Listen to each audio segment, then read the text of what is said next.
नमस्ते, आप सभी का स्वागत है।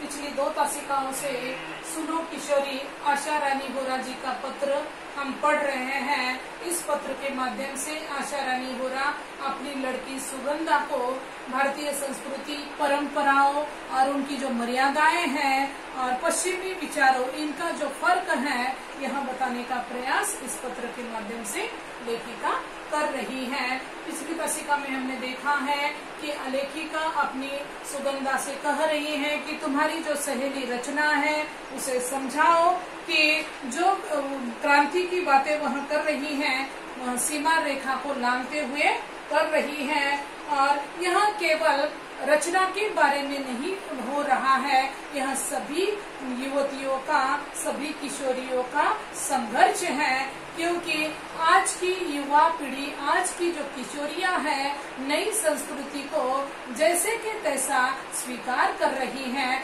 उसके बारे में कोई ज्ञान, कोई जानकारी उनके पास नहीं है और जो हमारा आधार है यानी कि भारतीय संस्कृति हमारा आधार है, उसे भूलते हुए पश्चिमात्य विचारों को वह स्वीकार कर रही है। इसलिए रचना में नए मूल्यों का निर्माण करने की ताकत, दमखम उसमें अभी नहीं आई है, इसलिए उसे समझाओ। यहाँ तुम्हारी सहेली रचना के संदर्भ में यह प्रसंग इसलिए कि वह इस सीमा रेखा को नहीं समझ पा रही है।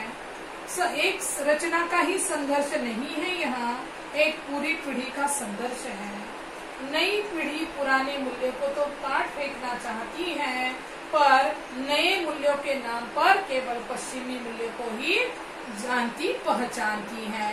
कहे उधार मूल्यों से ही काम चला लेना चाहती है। नए मूल्यों के निर्माण का दमखम अभी उसमें नहीं आया है और इस तरह से रचना के संदर्भ में उसकी जो लांघती हुई जो मर्यादाएं हैं, सीमा रेखाएं हैं, वह कुछ अलग दिशा में बहती हुई रचना के बारे में सुगंधा को वह सुगंधा की माँ समझा रही है सुगंधा को कि किस तरह से तुम्हारी रचना सहेली गलत मार्ग पर चल रही है और नए मूल्य को स्वीकार करते हुए उसके ऊपर चलने का काम वह कर रही है। इतनी ताकत उसमें अभी नहीं आई है। यहाँ तक हमने पिछली तासिका में रचना देखी थी।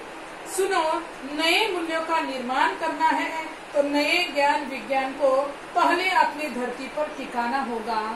यहाँ आगे लेखिका कह रही है कि सुनो, सुगंधा से करे कि देखो, सुनो बेटा, मूल्यों का निर्माण, नए मूल्यों का निर्माण करना है तो उसके पहले उसके ज्ञान विज्ञान को अपनी धरती पर टिकाना होगा।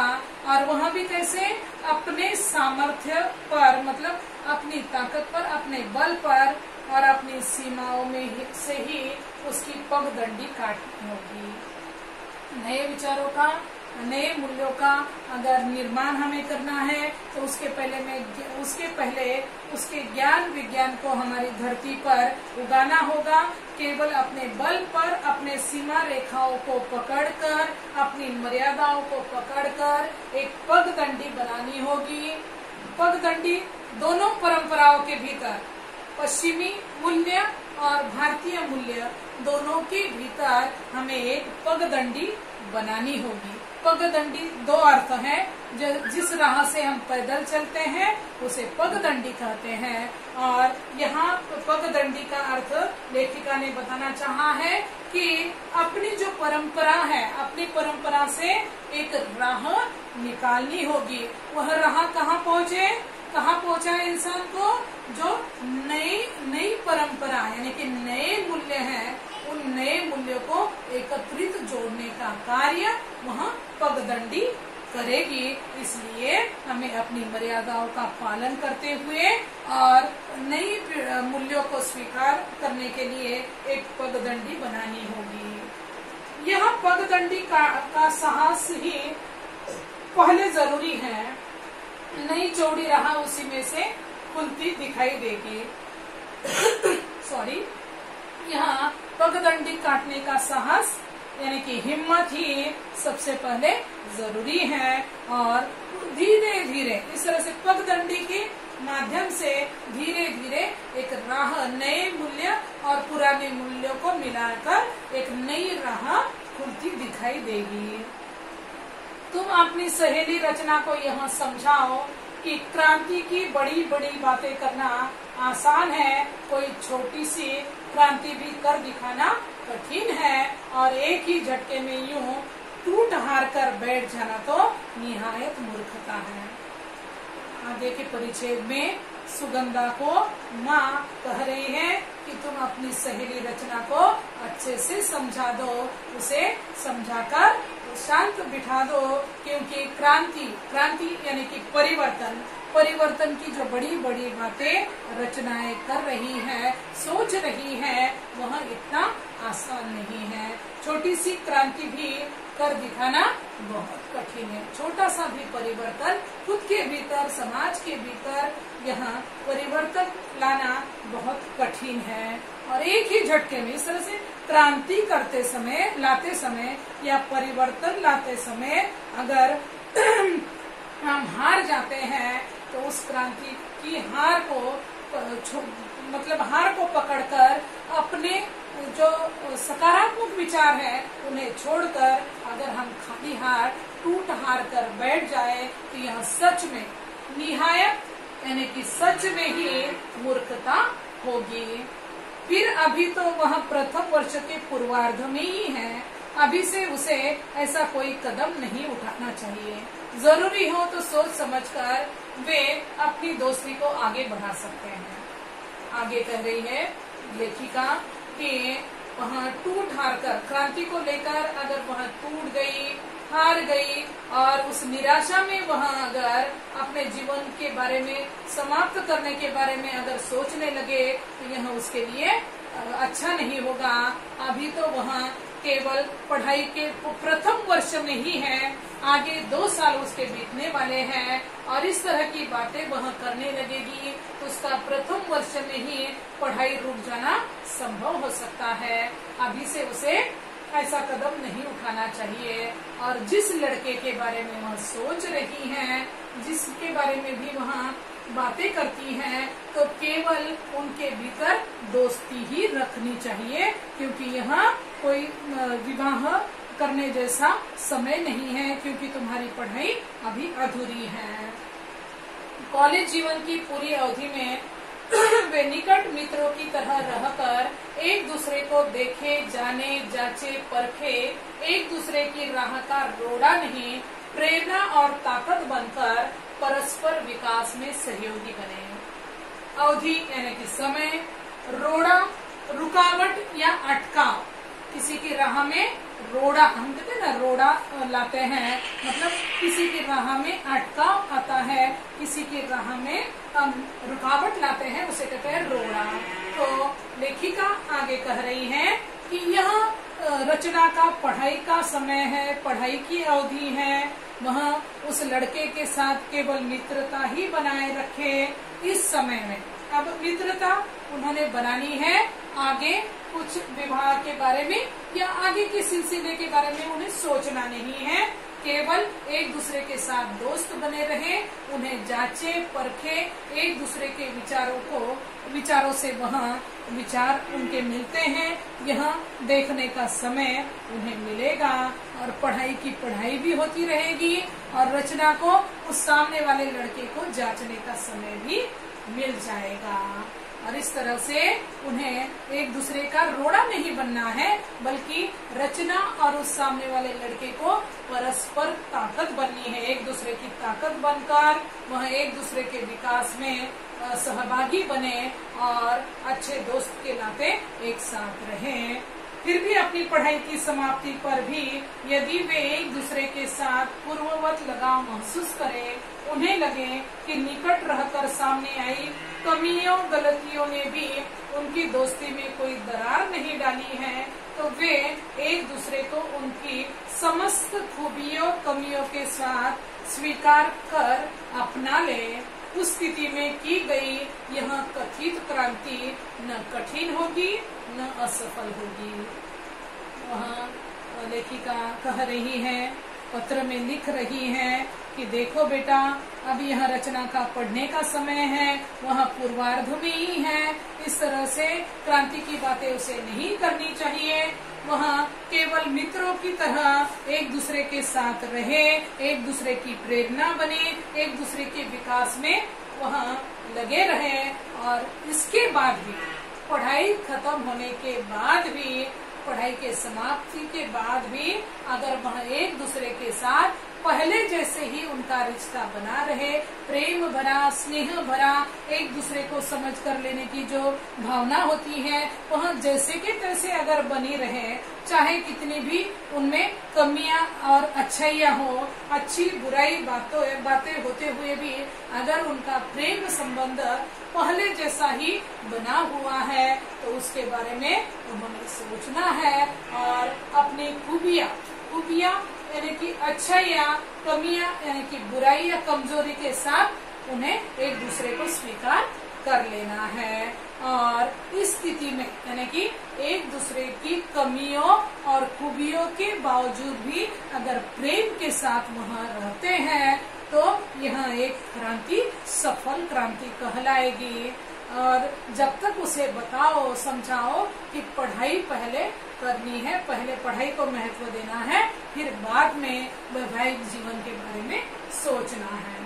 तो इस परिचित के माध्यम से जो लड़कियां पढ़ाई के नाम पर कहीं हॉस्टल में रहती हैं, कहीं दूसरी तरफ रहती हैं, तो उन्हें अपने घर परिवार से दूर रहना होता है और अच्छे बुरे का ज्ञान उनके पास नहीं होता है। और पढ़ाई के दौरान ही वहाँ गलत राह पकड़ती जो युवतियां हैं, जो किशोरियां हैं, उन्हें बचाने के लिए इस परिच्छेद के माध्यम से लेखिका एक सुगंधा उनकी लड़की के माध्यम से वहाँ लड़कियों को यानी कि किशोरियों को जागृत कराना चाहती है कि पढ़ाई के समय में, अपने कर्तव्य के समय में हमें अपना कर्तव्य पूरा करना है, ना कि विवाह के बारे में या पर मित्र के बारे में हमें नहीं सोचना है।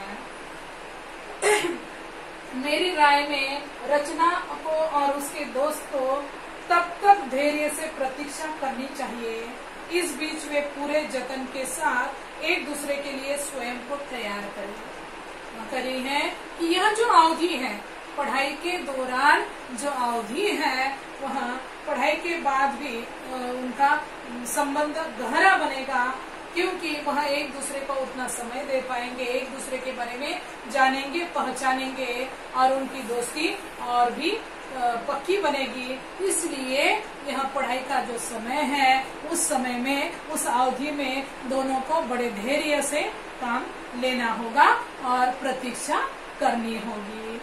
इस बीच वे पूरे जतन के साथ एक दूसरे के लिए स्वयं को तैयार करें।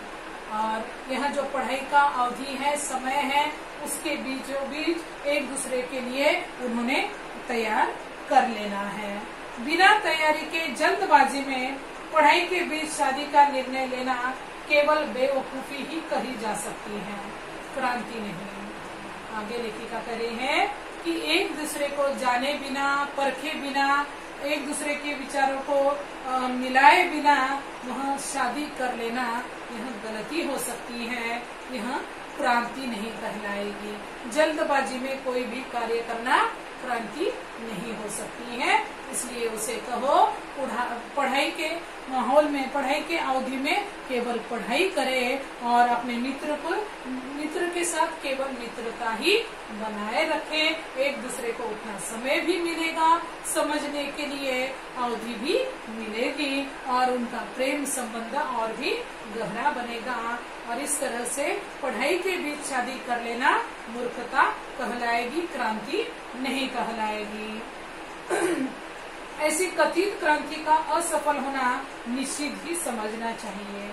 इतनी जल्दबाजी में तो किसी छोटे से काम के लिए उठाया कोई छोटा कदम भी शायद ही सफल हो। यह तो जिंदगी का अहम फैसला है। और लेखिका कह रही है कि अगर कोई भी क्रांति लानी है तो क्रांति के लिए पहले हमें उसके बारे में जानना है, जल्दबाजी नहीं करनी है, उसे समय देना है एक दूसरे को, और जल्दबाजी में उठाया गया कोई भी कदम हो वह नुकसान ही पहुंचाता है, हानि ही पहुंचाता है। इसलिए उसे पढ़ाई के समय में पढ़ाई को ही ज्ञात करना है, पढ़ाई को ही ध्यान देना है। इस तरह की बातें लिख रही है लेखिका। मैं समझती हूँ रचना की इस मूर्खतापूर्ण क्रांति में उसकी सहायता न करने का तुम्हारा निर्णय एक सही निर्णय है, पर तटस्थ रहना ही काफी नहीं है। आगे, कोई भी माँ हो अगर अपनी युवती, अपनी किशोरी किसी गलत राह पर चलने वाली लड़की के साथ, युवती के साथ रहने लगे तो हर एक माँ को चिंता होनी जरूरी है। उसी तरह से सुगंधा की माँ, उसे चिंता हो रही है, लेकिन पहले से ही सुगंधा इतनी समझदार है, फिर भी वह उसे समझाते हुए वह कह रही है कि यह जो रचना की मूर्खता है, जल्दबाजी है, उसके कारण तुम जो निर्णय ले रही हो कि उससे दूर रहना है, यह सही है। लेकिन माँ दोनों तरफ से बातें कर रही है। अगर उस रचना नामक लड़की को अकेली छोड़ दिया जाए तो वह और भी बिगड़ सकती है। इसलिए वो कह रही कि तुमने जो निर्णय लिया है उससे दूर रहने का, वह एक दौर से सोचा जाए तो सही है, लेकिन इस तरह से तुम्हारी सहेली को लेकर तुम्हें तटस्थ यानी कि निष्क्रिय होकर बैठने से काफी नहीं होगा। तुम्हें उसके फायदे के लिए कुछ न कुछ करना होगा।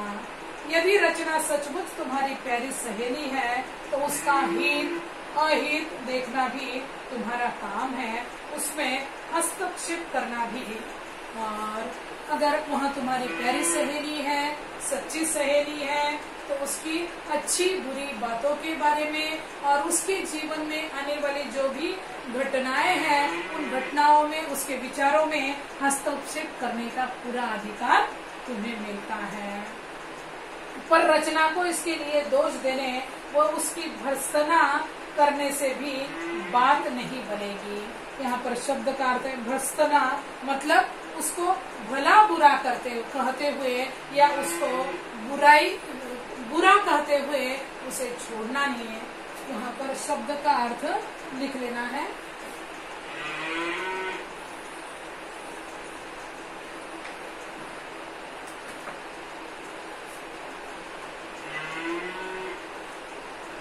भर्त्सना,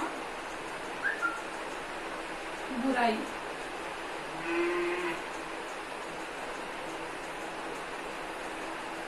उसकी बुराई करने से कोई मतलब नहीं बनेगा और बात बिगड़ सकती है। आगे लेखिका करे कि पर रचना को इसके लिए दोष देने व उसकी भर्त्सना करने से भी बात नहीं बनेगी, बिगड़ जरूर सकती है। हो सकता है कथित प्यार के जुनून में इसका उल्टा असर हो और वह तुम्हारी बात का बुरा मानकर तुमसे कन्नी काटने लगे। कन्नी काटना शब्द का अर्थ है कन्नी काटना।